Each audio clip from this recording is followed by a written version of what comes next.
నమస్కారం. మళ్ళీ మీ అందరితో మనీ మాటల్లో మాట్లాడుతున్నందుకు చాలా సంతోషంగా ఉంది. ఈరోజు బ్యాంక్ నిఫ్టీ ఒక వెర్రితనంలో ఉంది. 10 పాయింట్ల వరకు పెరిగింది. బ్యాంకింగ్ సెక్టర్‌లో లిక్విడిటీ ఇంఫ్యూజ్ చేస్తారని అనుకుంటున్నారు. ఆ విషయం వల్లే మార్కెట్‌లో ఒక ఎగిరింది. బ్యాంక్ నిఫ్టీ పెరిగినంత వరకు నిఫ్టీ పెరగలేదు.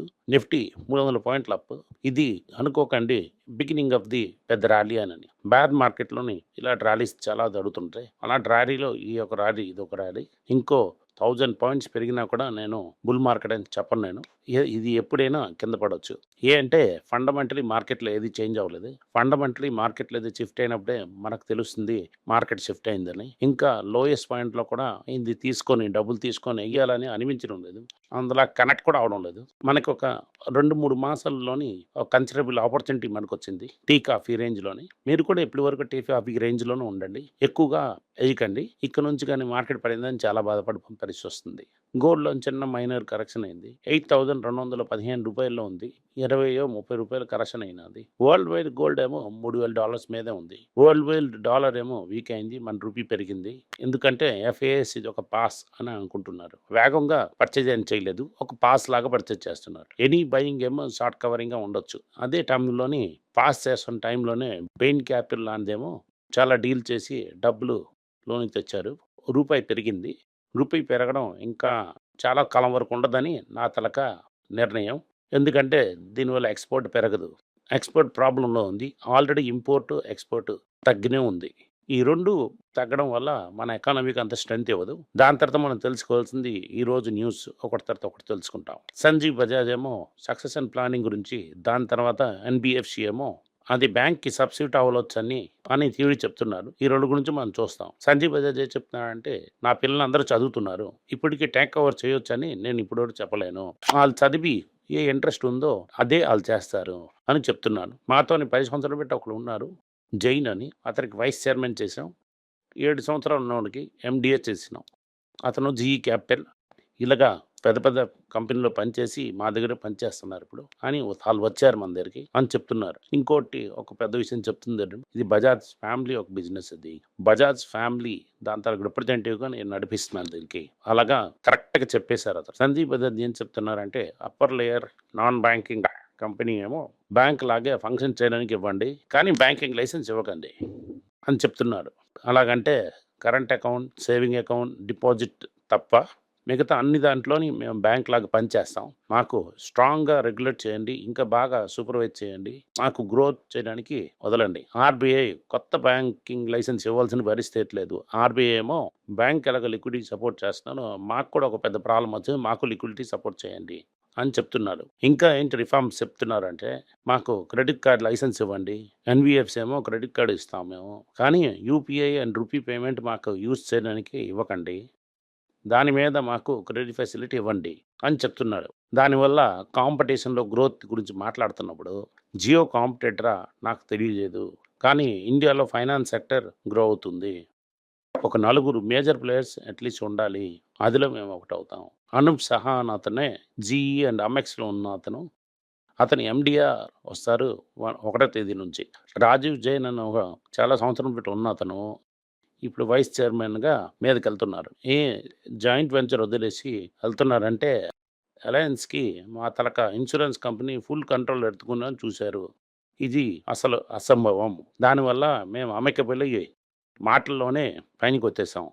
బజాజ్ ఫిన్సర్వ్ ఏమో ఫస్ట్ 6.1 స్టేక్ తీసుకుంటుంది. దాని తర్వాతేమో బజాజ్ ఫిన్సర్వ్ స్టేక్ 74-75 వరకు పోతుంది. మిగతా అడిషనల్ స్టేక్స్ ఏమో జబల్లాల్ అండ్ సన్స్, బజాజ్ హోల్డింగ్స్ ఇస్తారు అని చెప్తున్నారు. మాకు ఫారెన్ పార్ట్నర్స్ వద్దు. మాకు కావాల్సిన ఎక్స్‌పర్‌టీజ్ మా దగ్గర ఉంది. స్ట్రాటజీ చేంజ్ ఏంటి అవసరం లేదు. కాకపోతే మా దగ్గర ఫ్లెక్సిబిలిటీ ఉంది. దాని తర్వాత మేము గిఫ్ట్ సిటీలో ఆపరేషన్ చేస్తాం అనుకుంటున్నాం. అలయన్స్ అప్రూవల్ అవసరం లేదు. అలాగే NRI focused approach dollar based insurance ఇస్తాం అని చెప్తున్నారు. బేసికల్లీ గల్ఫ్‌లో ఉన్నోళ్ళందరికీ డాలర్ బేస్డ్ డబ్బులు ఇస్తామని చెప్తున్నారు. బజాజ్ ఫిన్సర్వ్ ఎక్స్‌ట్రీమ్‌లీ కాస్ట్‌లీలో ఉంది. పక్కనకే ఎళ్ళకండి. దీనివల్ల ఇది ఎక్స్‌ట్రీమ్‌లీ కాస్ట్‌లీ. కాకపోతే ఒక వెల్ రన్డ్ కంపెనీ. ఇది ఇండియాలో ఒక ప్రముఖ ఫైనాన్స్ కంపెనీ. కాకపోతే ఎక్స్‌ట్రీమ్‌లీ కాస్ట్‌లీగా ఉంది. దగ్గరికి అసలు వెళ్ళకండి. ఇండియా తరహా ఐటీ సెక్టర్ అన్‌సర్టెనిటీ, రెసెషన్ చూడవచ్చు. టారిఫ్ వార్ కూడా ఉండొచ్చు. టారిఫ్ బేసికల్లీ అంటే మిగతా ఊర్లో ఏసిన టారిఫ్ నుంచి ఇంపాక్ట్ అవుతుంది. ఫెడరల్ ఎక్స్‌పెండిచర్ కట్ చేయడం వల్ల కూడా వస్తుంది. అమెరికాలో కూడా రెసెషన్ వస్తుంది అని చెప్తున్నారు. దీనివల్ల 15-20% ఆఫ్ సేల్స్ తగ్గుతుంది అని చూస్తూనే ఉన్నారు. అమెజాన్‌లో 14,000 మందిని, జేపీ మార్గన్‌లో 2,000 మందిని ఇప్పుడు ఏటవుతుందంటే ఏఐని ప్రైవేటైజ్ చేస్తారంట. బేసిక్ లెవెల్ వర్క్ ఏమో ఏఐ కంప్లీట్ చేసుకొని వెళ్ళిపోతుంది. ఏఐ మూలంతోనే బేసిక్ ప్రోగ్రామ్ చేస్తారు. దీనివల్ల ఇండియన్ కంపెనీస్‌కి ఎలాగ ఎఫెక్ట్ అవుతుందో మనకు తెలియలే. ఇండియాలోని బోయింగ్‌లోని 150 మందికి టాటా చెప్పేశారు. కానీ ఇంటర్నేషనల్లీ ఏం చెప్తున్నారంటే ఇది ఒక బ్రాడర్ బేస్ అండ్ గ్లోబలీ 10% మేము రేట్ చేస్తాం అని చెప్తున్నారు. కానీ బోయింగ్ అఫీషియల్లీ ఏంటి చెప్పలేదు ఇంతవరకు. ఈ లే ఆఫ్స్ ఏమో స్ట్రాటజిక్ అడ్జస్ట్మెంట్స్ అని చెప్తున్నారు. దానివల్ల కొత్త రోల్స్ కూడా మేము క్రియేట్ చేస్తాం. అదే సేమ్ టైంలోని మా తరక ఫోకస్ అవుతున్న సర్వీస్ క్వాలిటీ అండ్ సేఫ్టీలోనే ఉంటుంది అని చెప్తున్నారు. ఇక్కడ మనకి మనుషులు తీసే పొజిషన్‌లో ఉన్నప్పుడు డొనాల్డ్ ట్రంప్ ఏంటి చెప్తున్నారంటే ట్రంప్ పురాణం బోయింగ్‌కి ఒక కొత్త కాంట్రాక్ట్ ఇచ్చారు. దీని పేరవుతున్నది F-47 ఒక ఫైటర్ కాంట్రాక్ట్. అది RF-22 రాఫ్టర్‌కి బీట్ చేస్తుంది. బోయింగ్ ఏమో చీప్‌గా కోట్ చేయడం వల్ల దొరికిందిది. బోయింగ్ తాలూకా స్టాక్ ప్రైస్ 5% పెరిగింది. లాకీడ్ వుడ్‌ది 7% తగ్గింది. మార్కెట్ కరెక్షన్ స్టెబిలిటీ గురించి ప్రైమ్ న్యూస్ అక్షయ్ గుప్తా ఏం చెప్తున్నారంటే ఇంకా మార్కెట్ దిగడానికి ఛాన్సెస్ ఉంది. 5-10% దిగడానికి ఛాన్సెస్ ఉంది. ఇండస్ఇండ్ బ్యాంక్ అవుతున్నది ఒక ఐసోలేటెడ్ కేసు.